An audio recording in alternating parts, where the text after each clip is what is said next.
Welcome to the 5 a.m. Mester Scrum Show. I am Greg Mester, Scrum Master and Agile Coach. And we are doing a new Thursday night series where we're interviewing people of change that inspire change, go through issues, share with others so that we as change agents can improve ourselves and other people that we coach and mentor and things like that. And today I have Dr. Carla Hooker. She is the CEO and Artistic Director of Karla's Kids for Musical Ministries, right? School of Liturgical Dance. See, I know I was going to get tongue-tied on that, but that's just me. And Carla and I are both in the book Volume 21 of the Change series, which insights into self-empowerment. So that's how we met. Carla and I met through the book series.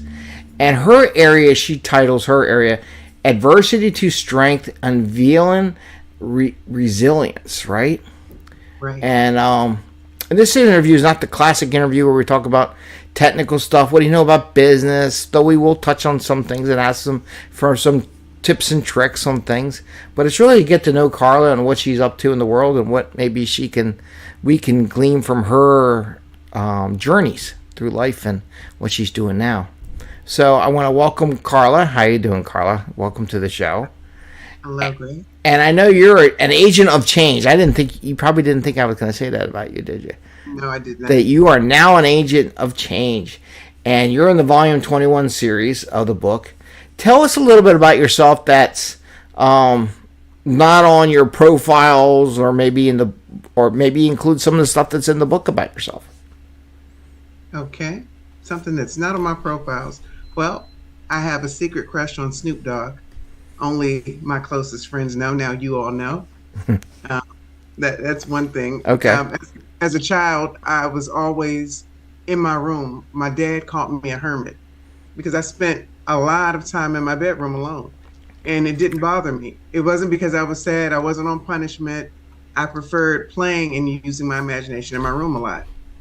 In my room, I went from the Philippines to Taiwan to Japan, Africa. I traveled every continent and pretended like I was actually there, traveling all over the world. Was that from, I think, did you mention you had encyclopedias or something? I said encyclopedia, so I'm dating myself, but yeah. Hey, me too. I did the same thing. I used to go look at different things around the world and places to go. So you're not alone in that. How did you get to where you are? Like, can you tell us a little bit about your journey? How you got to be doctor and how you got to be in charge of a dance organization and a company? Sure.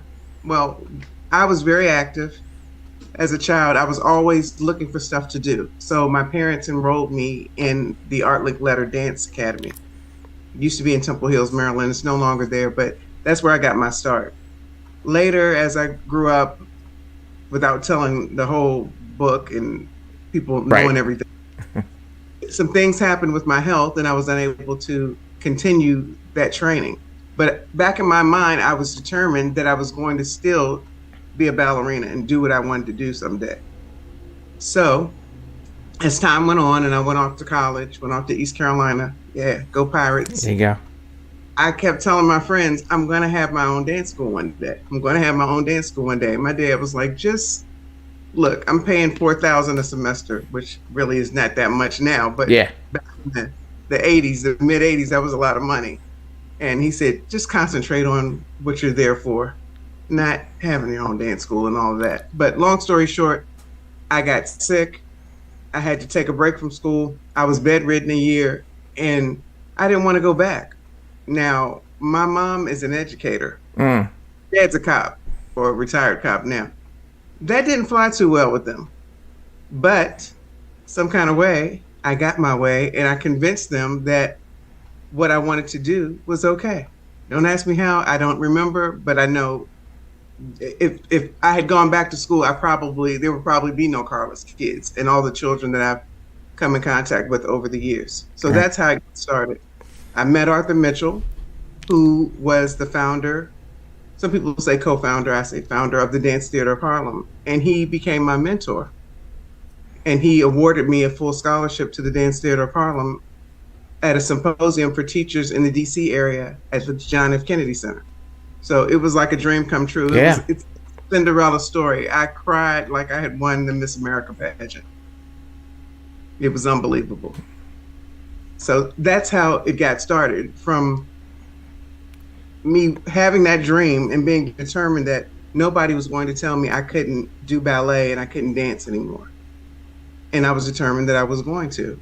And then I learned as I got a little older, high school and college, okay, maybe I can't be a ballerina and travel the world like I wanted to and be on stage all the time, but I can teach others how to be ballerinas and be male dancers. And that's what I did.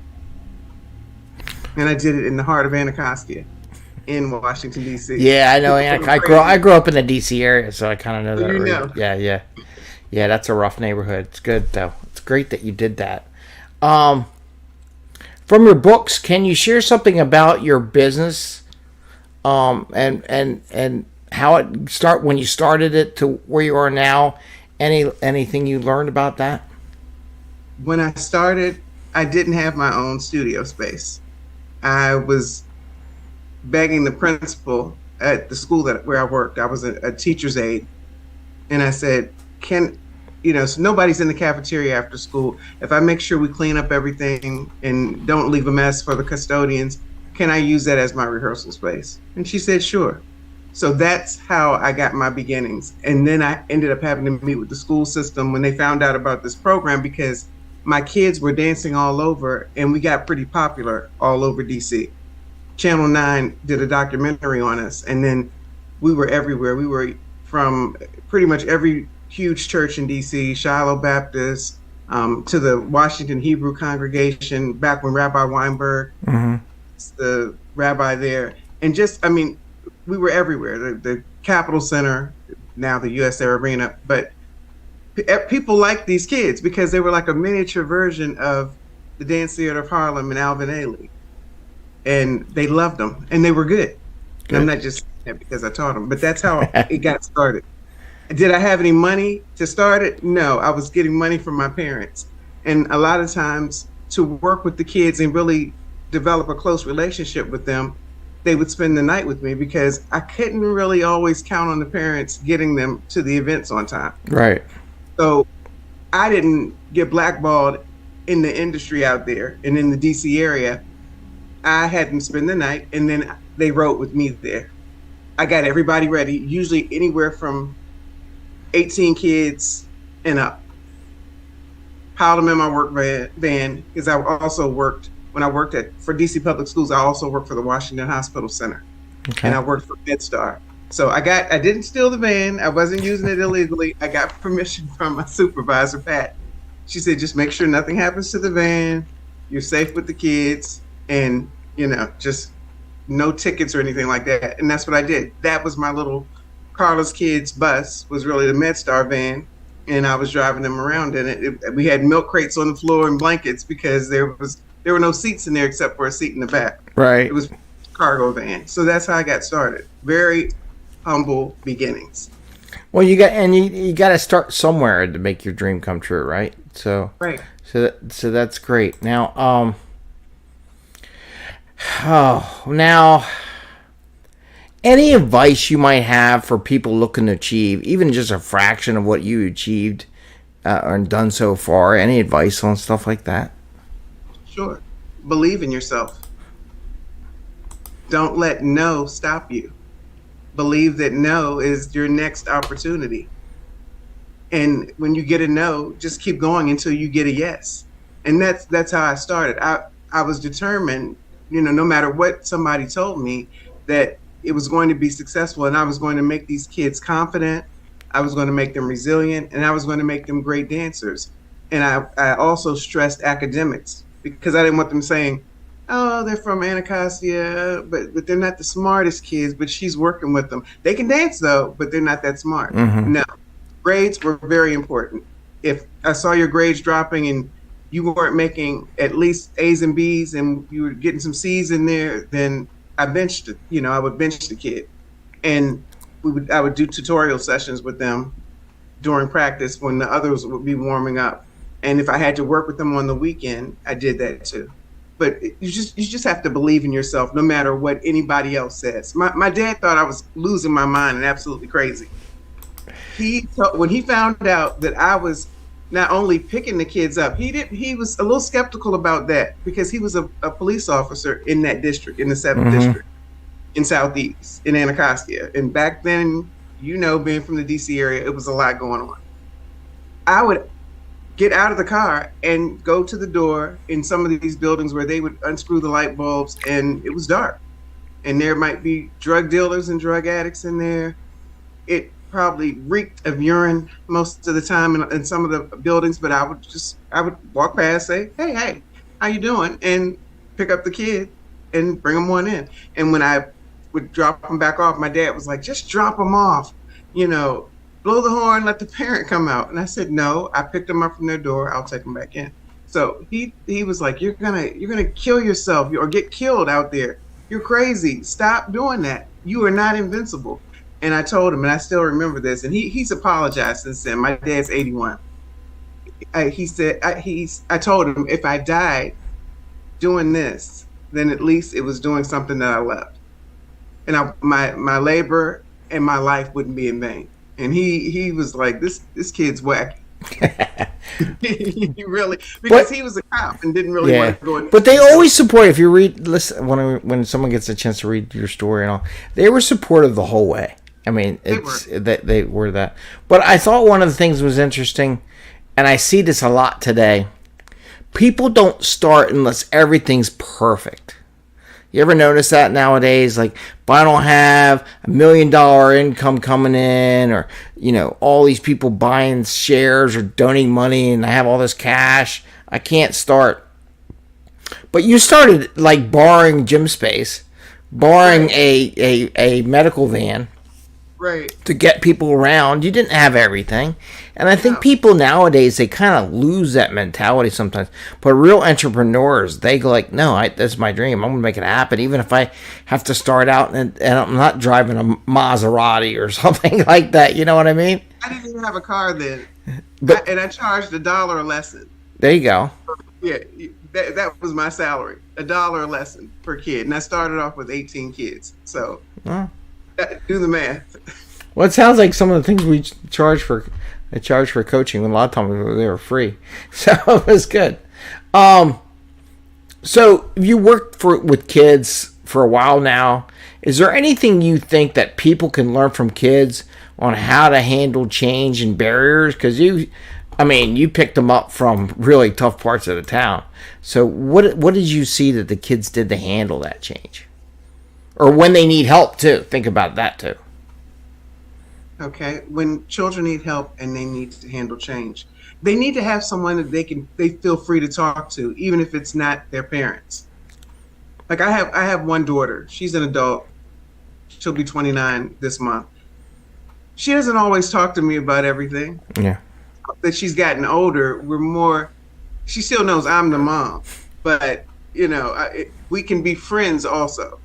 Mom and friend, whereas I used to tell her, and just like my mom and dad used to tell me, I'm not your friend, I'm your parent. But kids need an outlet. They need someone that they can talk to and confide in and trust. Trust is important. And a lot of the kids that I work with, they still come to me. Yeah. Years later.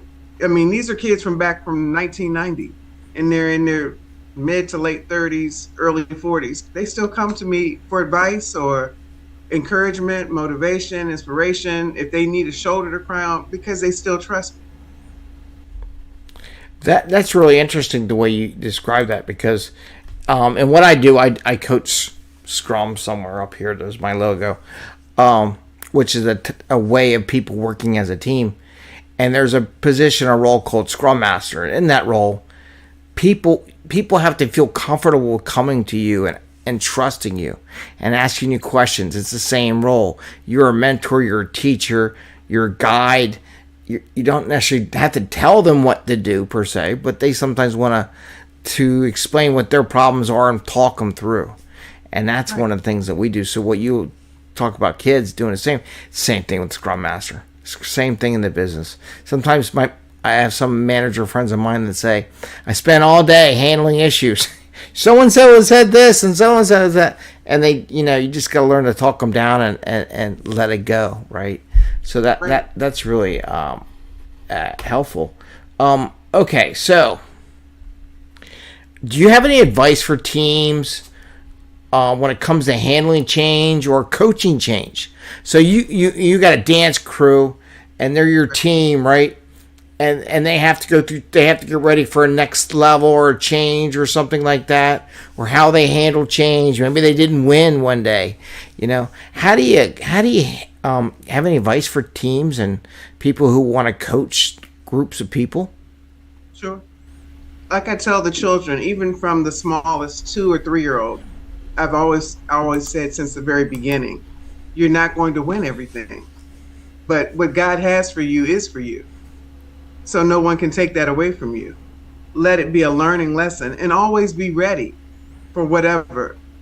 When children that I work with are putting on a dance recital, people don't know the chaos that is going on backstage. There's shoes being thrown. There's ballet shoes that are lost. Tights get a hole at the last minute right before it's time for the curtain to open. You've got somebody crying. They want their mom. All kinds of stuff is going on back there. But the bottom line is, even though they're children, I treat them like professionals. I treat them, I say ladies and gentlemen, because instead of boys and girls, because you get what you expect. And I expect them to behave like professionals. It's costing me money to rent that auditorium.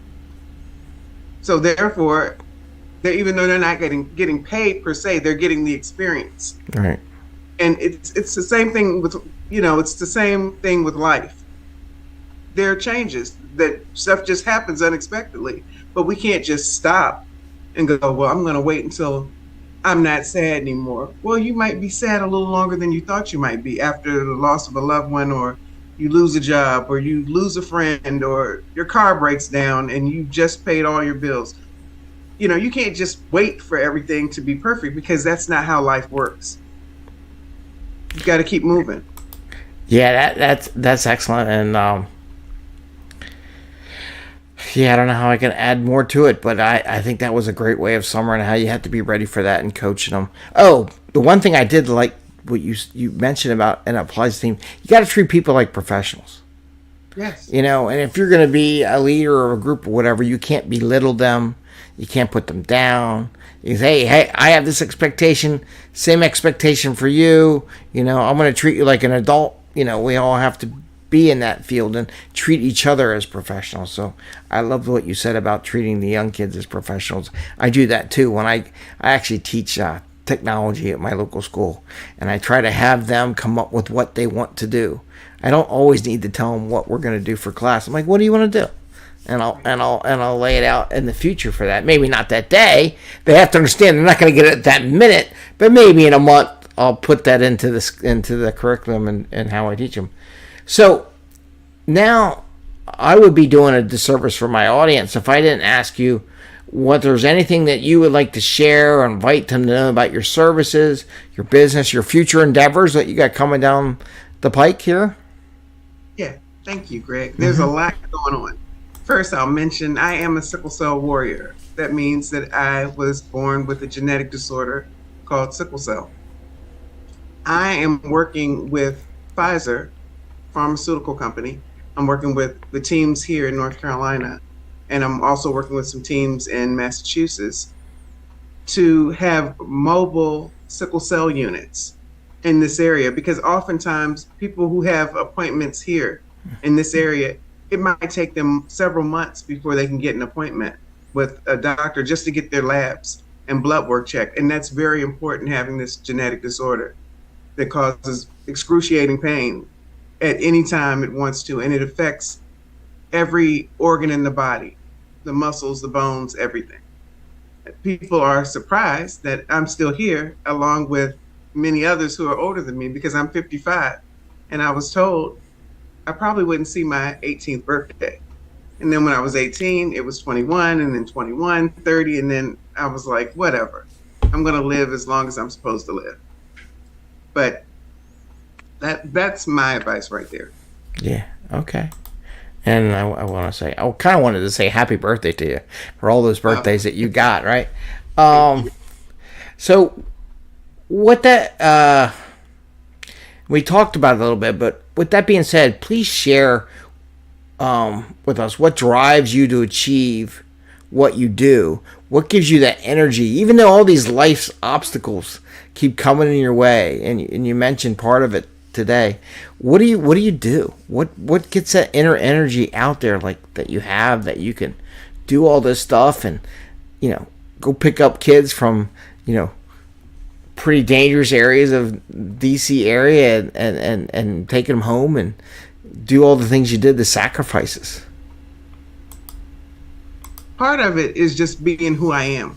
I've been, like my childhood memoir that will be out soon this year, I ain't never been ordinary. I have done things that other kids, might be outside playing, and I would be sitting there on the sidelines, not always in pain, but sometimes just observing and thinking of what else I wanted to do. I could care less about throwing a ball and playing kickball and all that good stuff. I've always been different from other kids, like a unicorn. Mm-hmm. So my creativity level and imagination has been totally different. But you just have to do what's best for you. Do what's best for you. Okay. I like Whatever works. Whatever works, do it, right? Do it. There you go. And with that, just one last touch on it. Anything that people can learn to get a hold of you, your new endeavors you got coming in the new future. How can they contact you if they want to connect with you and learn more about what you're up to? They can either contact me on Facebook. It's just Karla Hooker, Karla with a C, Hooker, just like it sounds, Karla Hooker. Or they can go to my website, which is www.karlaskidsdance.org. And that's Karla with a K, with the Karla's Kids Dance. It just, aesthetically, it looked better than with the C. That's the only reason. My real name is spelled with the C, but for my website, it's Karla's Kids Dance with a K. Okay, and you said you have a memoir coming up? Yes, I have a memoir coming up. It's called I Ain't Never Been Ordinary. It's about my childhood. Okay. It tells, without telling the whole book, it tells how my mom is part of the reason why I'm this way as well. Yes, this is my personality. This is who God created me to be. And I have a very strong faith, especially after surviving palliative care twice and COVID 4 times. My mom has been very instrumental in making sure that I was resilient and very confident. When my brother and I, and he passed away in 2017, he had sickle cell also. Okay. When we would say we were in crises, and no, my mother wasn't abusive. She just, ruled with an iron fist. And we would say, we're hurting. We can't go to school today. And we would really be hurting. We wouldn't be faking. Yeah. And she would say, and if both of us said it at the same time, then she thought we were faking. But it just happened. She thought I put my brother up to it if we both said we were hurting. And she said, well, you're going to go to school. Go drink some water. And people who have sickle cell understand that joke because we drink water all the time. I've got water sitting right here. There you go. Beside me, I'm always drinking water. But she would say, go drink some water because you're going to school. Because guess what? I got to go to work. And she went to work. Yeah.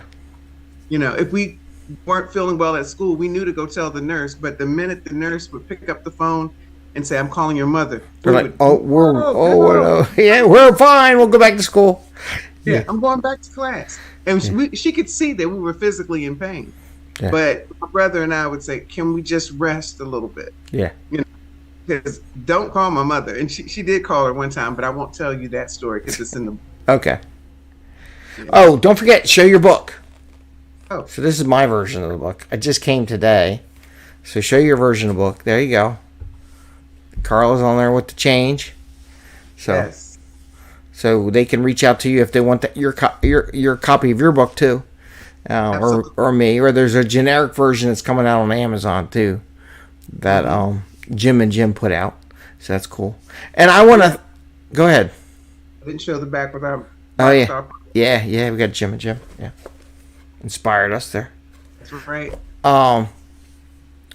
Okay. Well, I want to thank you for coming on the show and sharing some of your story, and hopefully people get an idea of when we do encounter change, there's ways to get around it and learn lessons from people like you, and share some of those lessons. I like treating people like professionals as we move through our journeys and stuff. And I think that whether no matter how old they are, right now I'm at an age where people that are grown adults could be my kids that I work with, and I don't call them kids, but theoretically I could if I really wanted to, but I won't do that. So, but I want to thank you, and look forward to hearing more about your memoirs and your ventures in the future. You are very welcome. Thank you for having me. It was a pleasure. I enjoyed myself. I got to learn a little bit more about my colleague. There you go. This is exciting. Well, thanks. And we're good.